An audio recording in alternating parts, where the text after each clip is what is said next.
ભાવનગરથી મહત્વના સમાચાર જ્યાં નવાપરા વિસ્તારમાં ફાયરિંગની ઘટના બની। વહેલી સવારે જૂની અદાવતમાં 2 રાઉન્ડ ફાયરિંગ કરવામાં આવ્યું। એક રાઉન્ડ હવામાં ફાયરિંગ કરાયું, એક રાઉન્ડ મિસફાયર થયું હોવાની વિગતો। નિલંબાગ પોલીસે હાલ તો આ અંગે તપાસનો ધમધમાટ શરૂ કર્યો છે।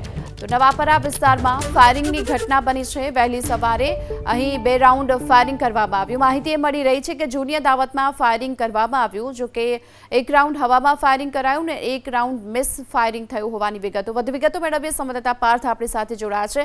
પાર્થ, આ ફાયરિંગ શા માટે કરવામાં આવ્યું હતું, કોણે કર્યું હતું અને પોલીસ ફરિયાદ નોંધાઈ તેમાં શું વિગતો? જો ભાવનગર શહેરનો નવાપરા વિસ્તાર આવેલો છે કે જ્યાં જાવીદ નામનો જે યુવાન હતો તેમના ઉપર ફાયરિંગની ઘટના બની છે। જે પ્રમાણે વહેલી સવારે આ બનાવ બન્યો હોવાનું સામે આવી રહ્યું છે।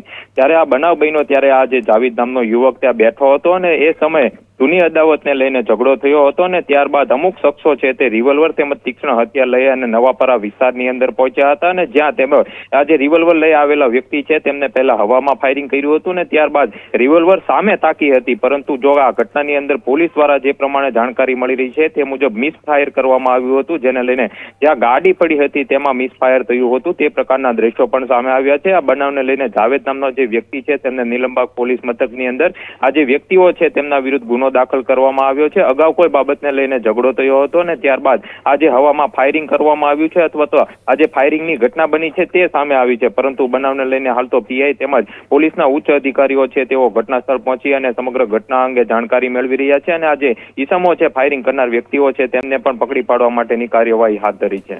જી, આભાર આપનો આ સમગ્ર માહિતી માટે।